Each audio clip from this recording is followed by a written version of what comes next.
네, 안녕하세요. 테크 유튜버 리니브입니다. 오늘 제가 준비한 것은 중고폰을 구매할 때 보아야 할 것들에 대한 영상입니다. 크게 5가지를 말씀을 드릴 겁니다. 먼저 첫 번째, 외관을 보아야겠죠? 당연히. 이 외관을 볼 때 중요한 몇 가지를 말씀을 드리자면, 이 OLED 패널을 사용한 폰들 같은 경우에는 잔상 유무를 확인을 해야 합니다. 잔상이라는 것은 OLED 패널을 오래 사용하다 보면 그 패널의 소자가 다 타버려서 붉게 남는 현상을 말합니다. 이 사진을 보시면 어떤 현상인지 쉽게 아실 겁니다. 보시면 흰 화면에서 뒤로 붉게 어떤 화면이 하나 더 있는 그런 화면을 띄고 있는 것을 보실 수 있을 겁니다. 또 어두운 화면에서는 티가 나지 않습니다. 사람에 따라 잔상이 있어도 신경 쓰지 않고 잘 사용하실 분들도 계실 텐데, 아무리 중고거래라지만 최대한 좋은 상품을 구매하는 것이 좋지 않을까 하는 마음에 중고거래 시 일단 먼저 고려해야 할 사항이라는 말씀을 드리고 싶습니다. 외관에서 잔상 다음으로는 일반적인 찍힘, 흠집 등을 보아야겠죠. 이 점은 이제 상태에 따라서 가격이 달라지기 때문에 선택을 하셔야 합니다. 외관에 흠집이 좀 있고 가격이 싼 물건과 외관 상태가 좋고 비싼 물건이 있을 때 말이죠. 저는 개인적으로 외관 상태가 좋고 비싼 것들보다는 흠집이 좀 있더라도 가격이 싼 물건을 구입하는 편입니다. 중고 물건을 본다는 것 자체가 이제 애초에 가격을 굉장히 신경을 쓰고 있다는 것이고, 저는 항상 케이스를 끼고 다니기 때문에 외관 상태가 중요하지 않다고 생각을 하기 때문에, 근데 이거는 개인마다 생각하는 것이 조금씩 다르기 때문에 제가 어느 하나를 골라드리기는 어렵고, 이제 개인이 선택을 하셔야 한다는 점은 말씀을 드리고 싶습니다. 그리고 최초 통화일이나 제조일자를 확인해 보시는 것도 중요하진 않아도 고려해 보아야 할 사항이라고 말씀을 드리고 싶습니다. 갤럭시는 무상수리 기간도 있기 때문에 뭐 이런 이유가 아니더라도 기기가 오래된 것보다는 덜 오래된 것이 조금이라도 좋은 것이 당연하니까 확인을 하는 것이 좋습니다. 자, 그럼 두 번째로는 기능을 봐야겠죠. 어떻게 보면 외관보다 중요한 것이 기능이라고 볼 수 있습니다. 이 기능에는 배터리, 와이파이, 블루투스, 데이터, 통화, 문자, 지문인식, 얼굴인식 등등 구매하고자 하는 폰들 중 사소한 기능 하나하나를 포함하는 것입니다. 기타 기능들은 작동하지 않으면 티가 나는 것들이기 때문에 바로 알 수 있는 것들인데, 제가 확인해야 할 몇 가지 것들만 알려드리겠습니다. 먼저 배터리. 이 배터리는 아이폰이라면 간단하게 설정에 들어가시면 배터리 성능 상태가 보이실 겁니다. 이것을 눌러주면 바로 알 수 있고, 갤럭시 같은 경우에는 삼성 멤버스 어플에 들어가셔서 이 플러스 버튼을 누르시면 폰케어라는 항목이 있는데, 이것을 눌러주면 인터랙티브 진단이라는 것이 보일 겁니다. 이것을 눌러주면 배터리뿐만 아니라 여러 항목들이 기능을 정상적으로 하는지 볼 수 있습니다. 예전에는 이 배터리 수명이 퍼센트로 나왔었는데 지금은 좋은, 양호, 나쁨으로 나오더라고요. 이 외에도 어플을 다운로드 받아서 확인을 하는 방법도 있습니다. 이제 봐야 할 다음 기능은 지문인식과 얼굴인식입니다. 보통 아이폰에서 이 기능을 제대로 하지 않는 경우가 많은데, 이 기능들이 다른 부품들과 엮여 있어서 아이폰을 사설수리나 자가수리를 할 때 보통 이 기능들이 먹통이 되곤 합니다.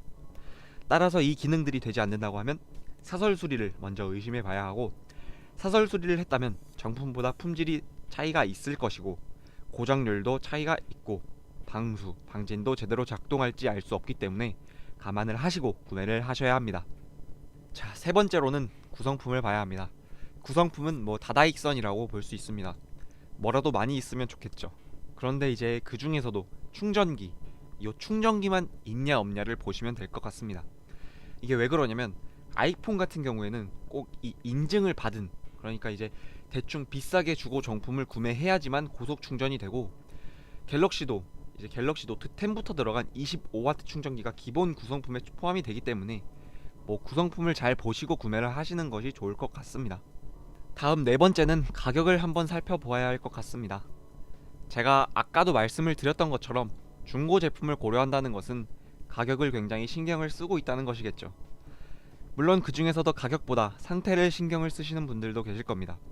그래도 이왕이면 싸고 좋은 물건을 찾는 게 좋지 않을까 하는 게 제 생각입니다. 이 점은 사실 굉장히 간단합니다. 중고 구매를 하기 전에 구매하고자 하는 물건에 대해서 많이 검색을 해보시면 대충의 가격대가 보이실 겁니다. 이 과정이 귀찮으시다면 참고로 제 블로그에 들어가시면 중고폰 가격대를 정리해 놓은 자료가 있으니까 그 자료를 참고해 주시고, 그게 아니더라도 제가 정리해 놓은 영상이 유튜브에도 올라와 있기 때문에 참고를 해주시면 될 것 같습니다. 이제 그 가격대를 감안해서 구매를 하시면 되는데, 여기서 주의해야 할 점은 사기를 피해야 한다는 것입니다. 이것에 대해서는 조금 이따가 알려드리겠습니다.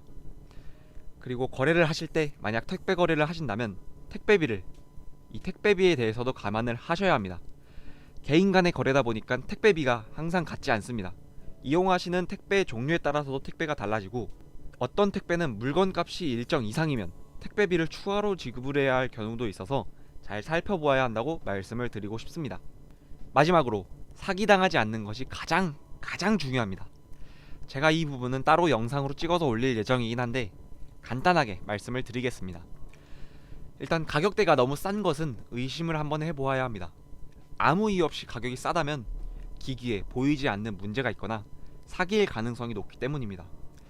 의심을 한번 해보고 판매자와 대화를 나누어 보고 어느 정도 믿을만하다 싶으면 다음으로는 최대한 직거래 위주로 거래를 하도록 합니다. 직거래할 때에도 물건만 받고 그대로 튀어버리다든가 하는 경우도 있고 하니까 이 점 주의하도록 하고, 직거래를 하러 가서 기기에 이상이 없는지 구성품은 있는지 살펴보고 거래를 마치는 것이 좋습니다. 다음으로는 안전거래를 이용합니다. 안전거래라는 것은 방식이 조금씩 다를 수도 있긴 한데, 보통은 거래를 할 때 돈을 상대방에게 주는 것이 아닌 이 안전거래 사이트에 지불을 하는 것입니다.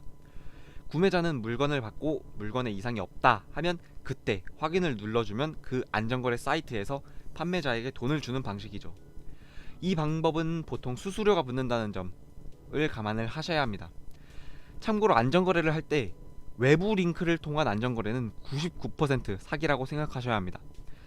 이 네이버 중고나라에서 구입한다고 하면 네이버 중고나라 안전거래를 이용하시고, 번개장터 어플을 이용하신다고 하시면 번개장터 내에 있는 그 번개페이라는 기능을 이용을 하시는 것이 좋습니다.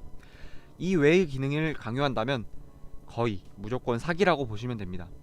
정말 부득이하게 일반 계좌로 택배 거래를 하게 되었다면 몇 가지를 살펴보도록 합시다.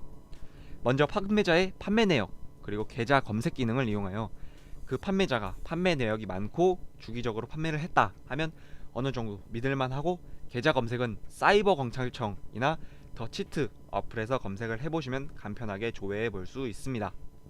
자, 이렇게 중고폰을 구매를 할 때 감안해야 할 점들을 몇 가지 말씀을 드렸는데, 제가 말씀드린 여러 가지 사항들을 감안하셔서 사기당하는 일 없이 꼭 좋은 물건 득템하시길 바라면서, 지금까지 테크 유튜버 리뉴비였고, 궁금하신 점 댓글, 리뷰 요청이나 기타 요청 사항들도 댓글 남겨주시면 감사하겠습니다. 그럼 빠이!